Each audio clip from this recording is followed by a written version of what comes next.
Can random battles be done well in 2024? Well, didn't you play a Yuden Chronicle? It's got random encounters. And I think they got it right because the encounter rate is pretty low. You know, Yuden Chronicle is one of those games where you got a bunch of puzzles. And there's one thing I fucking hate in JRPGs, one of my biggest pet peeves, is getting a crap ton of random encounters while you're trying to solve a puzzle. I hate that. And the Yuden Chronicle has that, but the encounter rate is like really low. It's, yeah, you can walk around and solve almost an entire puzzle without getting into 10,000 battles. Probably gonna get into 5 battles max, so I think the Yuden Chronicle did it right. So, to answer your question, yes. Is it antiquated? You're asking, should we consider it an antiquated gameplay format? Yes, actually. That's just my opinion, though. There's a lot of people out there who are big fans of random encounters. I'm not one of them. I've been bitching about them my whole YouTube career, so you know how I feel about them. They interrupt the flow of the experience.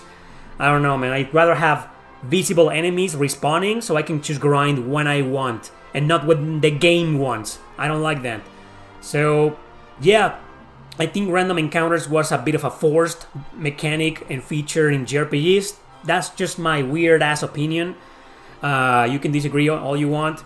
But I think they should be disappear. I think they should be gone. They should never be developed ever again. Not even by indie RPGs. Indie developers should just get rid of them. Random encounters should not exist in JRPGs or in any RPG in existence. That's just how I feel about it. But if they are going to keep existing, or if they're going to keep developing just out of nostalgia, they should do them like a Yuden Chronicle did, like a really low encounter rate. Because, come on, it's just insane how annoying they can be when you don't want to get into battle, or you're trying to figure out where you need to go from point A to point B, and you don't know when, and random encounters just keep losing you. And then puzzles, you know, so, yeah. I agree, it's a very antiquated feature and should be gone, but I don't think it's ever going to be gone. There's always going to be that one studio, like Acquire with Octopath Traveler, or Rabbit and Bear Studios with the Yuden Chronicle. A sequel is already been announced this soon. So I don't think random encounters will disappear, but thankfully we started seeing them less and less about 10 years ago. And that's great. That's one of the very few things I like about modern JRPGs, that you rarely see random encounters anymore. I recently finished a survival horror game called Tormented Souls. Fantastic. My only complaint with it is that you're kind of forced to use a guide because there's just no way to solve some of the puzzles. Once I saw the solution in the guide, I was like, there's no way I could have figured this out by myself. There's no fucking way. And it's also one of those games with true ending. And the true ending is also like, to get it, it's like, how do you figure that out? How do you know you were supposed to do that without consulting a guide? It's just no fucking way, man. So, that's my biggest gripe with Tormented Souls. Everything else is fantastic. It's a pretty challenging game, by the way. The monster design is excellent. Super creepy, fucked up. The story is... what the hell, man? So dark and twisted and evil. You know, man... damn, the shit that happens in that game, man. So, Tormented Souls, strongly recommended. It's on PS4, PS5, Switch, Windows. I don't know if it's on Xbox. And it's usually on sale for like $20. Digitally, it's usually like between $10 and $20. And physical is a bit... I think it's kind of the same. You can easily find this game for like $20 or around that. Even on Amazon. Sometimes it's like 25 or 30, you know, but if you can't resist, I would suggest waiting for the price to drop a bit. But if you can't resist, $30 for the game it's just, you're definitely getting your money's worth. Okay, this is a really recommended game. Tormented Souls, developed by a studio from Chile, by two twin brothers from Chile. Strongly recommended. Do you think since Square-Enix is working with Sakaguchi again with Fantasian, this opens the door for him to collaborate on a Final Fantasy remake or an entirely new FF game? No, I don't think so. I don't think so because they have their creative differences. Hironobu Sakaguchi left for very good reasons 20 years ago.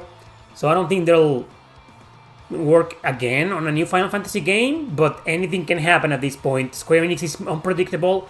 Sakaguchi himself is kind of unpredictable as well.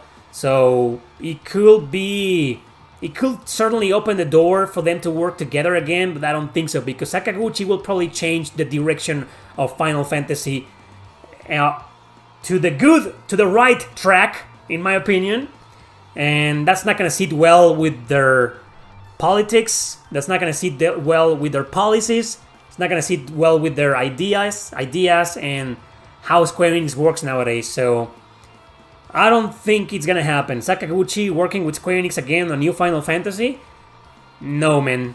I don't think so. And if it does, I'd rather keep my expectations to a bare minimum, because it's just politics are destroying the gaming industry, man. Bad. This fucking mafia is ruining everything. Would you like to see a Kudelka remake? Yes, I would love to see a Kudelka remake. Wow. Just Kudelka herself with modern graphics. And it's a survival horror game with a battle system that should have never been grid-based to start with. It only made battles slower, and then you add random encounters, and that kind of killed it.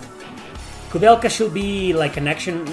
well, it could be turn-based. Should be a turn-based battle system with the Judgment Ring. How about that? To connect it... it's already connected with the Shadow Hearts trilogy, but to connect it even more. Gameplay-wise, battle system-wise.